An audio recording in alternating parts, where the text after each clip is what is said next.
한빛원전 2호기와 4호기에 이어 1호기와 3호기에서도 콘크리트 경납벽에 공극이 발견돼 안전성과 신뢰성에 대한 우려가 커지고 있습니다.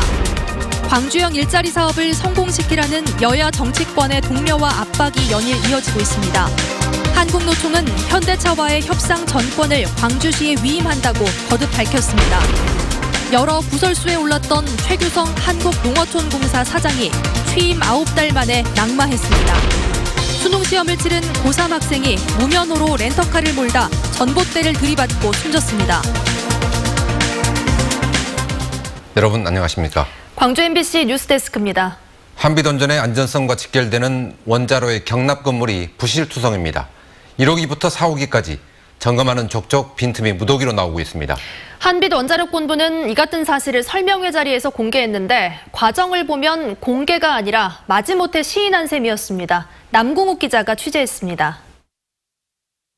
한빛원전 4호기 원자로를 둘러싼 경납 건물 콘크리트에 벌어진 틈. 이른바 공극이 발견된 건 1년 전입니다. 처음 발견된 이래 지금까지 4호기 전체 면적의 절반가량을 조사했더니 44개 공극이 발견됐습니다. 같은 시기 같은 공법으로 지어진 3호기에서도 공극이 있지 않을까 의심됐는데 사실로 드러났습니다. 보강제 이 부분, 또 수평앵글의 이 부분, 이게 같이 겹쳐서 공극이 더 많이 이렇게 깊게 발생한 것으로 저희들이 판단하고 있습니다. 그런데 이뿐만이 아니었습니다. 1호기와 2호기에서도 공극이 있었습니다. 원전 측이 1호기와 2호기의 일부를 조사했더니 각각 14개와 18개의 공극이 드러난 겁니다. 그러나 한빛원전 측은 1, 2호기 공극은 설명 자료에 포함시키지도 않았다가 취재진이 질문하자 그제서야 마지못해 사실을 확인해줬습니다. 그러면 2호기에서 총 공극이 몇 개 발견됐고 1호기에서 몇 개 발견됐는지 말씀해 주세요. 정확한 수량은 거기 1호기에서는 14개고요. 2호기는 18개입니다. 콘크리트 틈에서 윤활유인 그리스가 1호기와 3호기 공극에서 새어나온 사실도 질문을 받고서야 사실이라고 인정했습니다.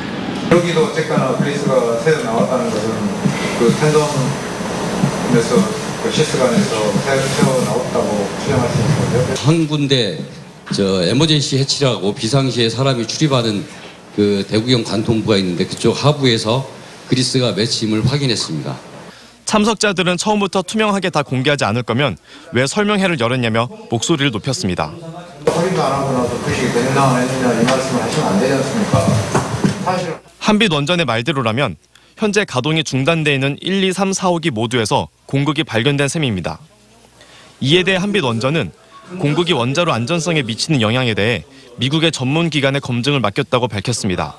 주민들의 걱정을 덜겠다며 원전 측이 마련한 설명회가 되려 불신을 키우는 자리가 되고 말았습니다.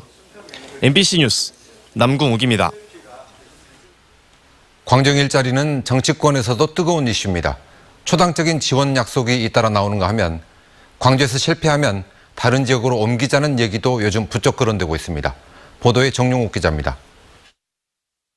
광주형 일자리가 성공할 수 있도록 협력과 지원을 아끼지 않겠다. 광주를 찾은 바른미래당 지도부가 한 목소리로 강조한 말입니다. 반드시 성사시켜 자동차 산업의 위기를 돌파하고 성장 동력을 잃은 지역 경제의 돌파구로 삼아야 한다는 겁니다. 광주형 일자리가 적극적으로 문제가 타결이 돼서 우리나라 이제 앞으로 노사관계의 새로운 전기를 이룰 수 있는 그런 계기가 되기를 바랍니다. 그러면서 3년간 임금 협상 유예안을 중지안으로 제시하며 근로시간, 물량 보장, 경영 참여 등의 쟁점은 자율적 양보를 통해 해결할 것을 노사 양측에 촉구했습니다. 민주당의 텃받침을 의식한 듯 광주가 아니면 안 된다는 것도 분명히 했습니다. 바른미래당 내부에선 군산형 일자리 얘기가 나온 건 광주형 일자리가 성공하면 군산에도 이를 적용하자는 취지라며 확대 해석을 경계했습니다. 광주형 일자리는 반드시 성사되어야 하며 지역 일자리 창출의 모범적 사례로 자리 잡아 타 지역에도 적극 확산되어야 한다. 반면 민주당 내부에선 또다시 다른 지역을 거론하며 압박 수위를 높였습니다.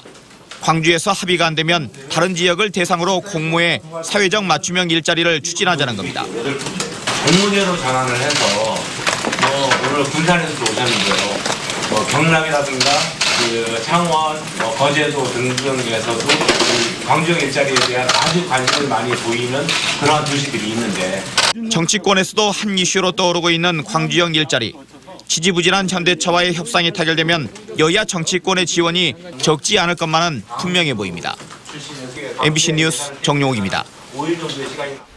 이처럼 여야 정치권의 동료와 압박이 연일 이어지다 보니 광주시와 지역 노동계가 부담을 크게 느낄 수밖에 없습니다. 이런 가운데 오늘 한국노총이 협상의 정권을 광주시에 포괄적으로 위임하겠다고 밝혔습니다. 꽉 막혀있는 현대차와의 투자 협상에 돌파구가 될 수 있을지 주목됩니다. 보도에 김민정 기자입니다. 광주시와 노동계가 2주 만에 다시 마주 앉았습니다. 현대차와의 협상이 난항인 상황을 광주시가 설명하자 노동계인 한국노총은 이에 공감하고 협상 정권을 광주시 협상단에 위임했다고 다시금 확인했습니다. 대원 측 안에서 협상에 대한 세부적 사항은 광주시와 현대차가 알아서 결정하는 겁니다. 그 1인 권한을 제대로 활용하지 못한 것 같아서 아침에 새벽부터 협상 추진팀이 만나서 그 1인 방향에 대해서 다시 한번 강조해 드린 겁니다. 광주시는 한국노총이 협상권을 포괄적으로 위임해 현대차와의 협상에 유연하게 대처할 수 있도록 힘을 실어준 것이라고 강조했습니다.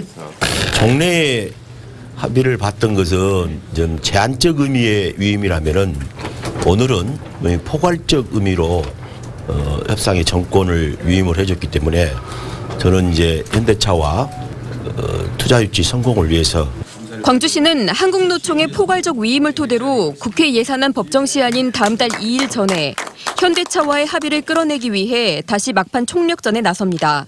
이에 따라 교착 상태에 빠진 현대차 협상이 국비 확보를 위한 마감 시한 전에 돌파구를 찾게 될지도 주목됩니다. 기존 합의안을 일부 수정해 현대차 입장을 더 반영하는 수정안이 제시될 가능성도 있습니다. 광주시와 한국노총의 기존 합의안에 부정적 의견을 보였던 현대차가 어떤 태도로 협상에 나올지가 관건입니다. MBC 뉴스 김민정입니다.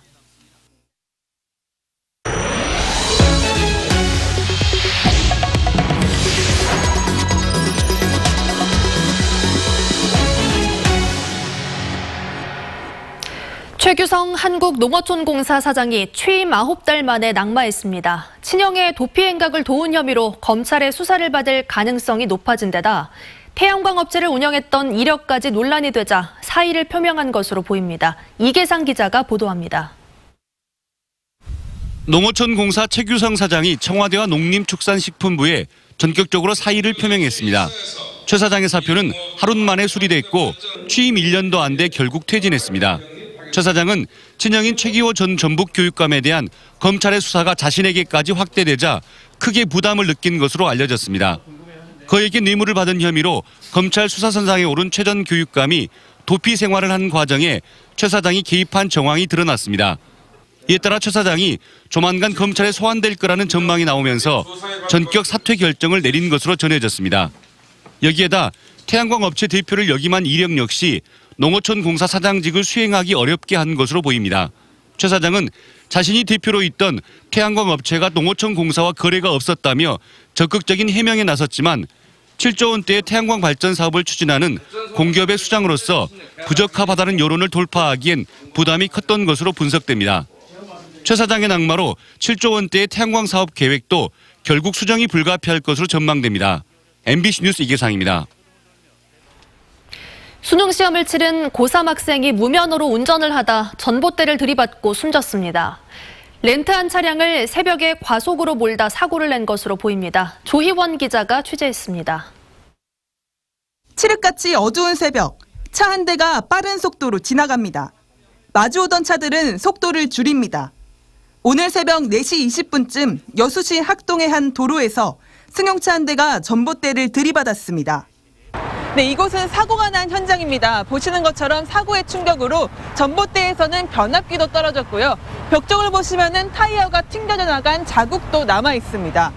젊은 애기들이 술 먹고 혼자 차를 끄고 어디로 가려가 모르는데 밑편으로 오다가 그랬다 하더라고요. 사고 차량 운전자는 광주의 한 고등학교 3학년인 조모군. 조군은 사고 직후 병원으로 옮겨졌지만 얼마 뒤 숨졌습니다. 조군은 운전면허가 있던 자신의 친구가 빌린 차를 타고 여수에 사는 또 다른 친구를 보러 왔던 것으로 알려졌습니다. 운전면허가 없는 조군은 사고 당시 잠깐 나갔다 온다며 자리를 떴고 이어 혼자 운전을 하다 사고를 당한 것으로 드러났습니다. 경찰은 현장에 남은 흔적 등을 토대로 과속이 사고 원인일 것으로 보고 있습니다. 또 일행이 사고 전날 저녁 술을 마셨다고 증언한 만큼 음주운전일 가능성도 확인하기 위해 혈액 측정을 의뢰했습니다. MBC 뉴스 조유환입니다. 윤장현 전 광주시장이 사기꾼에게 속아 거액을 송금한 사건을 수사 중인 검찰은 윤 전 시장이 돈을 보낸 목적과 관련해 수사를 집중하고 있습니다. 광주지검 관계자는 윤 전 시장이 돈을 보낸 실제 목적이 무엇인지 주목하고 있다며 윤 전 시장을 상대로 조사한다는 계획입니다. 또 사기 용의자 49살 김모 씨에게 송금한 돈 4억 5천만 원 가운데 지인에게 빌렸다는 1억 원에 대해서도 출처를 확인한다는 계획입니다. 광주 지역의 아파트 경비원들이 전국에서 처음으로 권익단체를 만들어 활동에 들어갔습니다. 광주 지역 아파트 경비원들은 오늘 광주 경비원 일자리 협의회를 창립하고 안정적인 고용 환경과 각종 갑질 근절을 위한 조직적인 활동을 시작했습니다. 광주 지역에서 아파트 경비원으로 일하고 있는 노동자는 천여 단지 3,700여 명인데 협의회에는 800여 명이 우선 회원으로 가입했습니다. 나주 열병합 발전소 운영과 관련한 갈등을 해소하기 위해 공론화가 검토되자 범시민대책위원회가 수용 거부 의사를 분명히 했습니다. 나주 열병합 발전소 쓰레기 연료 사용 반대 범시민대책위원회는 열병합 발전소 운영을 공론화로 결정하자는 것은 발전소 가동을 위한 요식행위일 뿐이라며 공론화위원회를 수용할 수 없다고 밝혔습니다. 범대위는 시민이 참여하는 이해 당사자 간 회의를 통해 해결 방안을 모색하고 실패할 경우 직접 피해 지역인 반경 5km 이내의 시민을 대상으로 한 수용성 조사를 통해 결정해야 한다고 주장했습니다. 광주 전남 지역의 건설업체인 삼능건설이 파산될 위기에 처했습니다. 광주지법 제1파산부는 삼능건설이 회생계획을 제대로 수행하지 못하고 있을 뿐만 아니라 향후 회생계획을 수행할 가망이 없다며 회생 절차 폐지 결정을 내렸습니다. 다음 달 5일까지 항고가 접수되지 않으면 파산 선고가 내려집니다.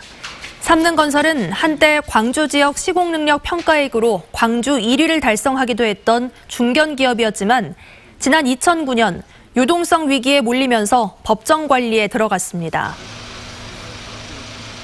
광주 시정 혁신을 주도하기 위한 시장 직속 광주혁신추진위원회가 출범했습니다.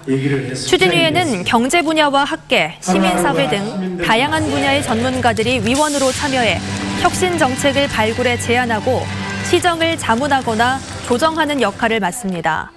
주정민 혁신추진위원장은 기존 관행과 틀을 깨는 혁신적인 마인드를 바탕으로 시민생활과 밀접한 작은 개선부터 혁신을 확산하겠다고 포부를 밝혔습니다. 세계적으로 10억 명이 시청할 것으로 보이는 내년 광주 세계수영대회에 앞서 세계 방송사 회의가 광주에서 열렸습니다. 광주 세계수영대회 조직위원회는 주간 방송사인 MBC와 공동으로 세계 방송권자 등을 초청해 회의를 열고 대회 준비 상황과 방송 제작, 기획 등 지원 상황을 알렸습니다. 방송사 회의에는 유럽 방송연맹과 일본의 아사히TV, 미국 NBC 방송 등이 참여해 주경기장인 남부대 국제경기장과 미디어촌 등을 답사했습니다. 광주도시철도공사 김성호 사장이 임기를 1년 5개월여 남기고 자진 사임했습니다. 김 사장은 그동안 광주 발전을 위해 열심히 뛰어온 보람 있는 시간이었고 앞으로 시민의 한 사람으로서 광주시와 공사를 응원하겠다며 오는 12월 31일자로 사임하겠다고 밝혔습니다.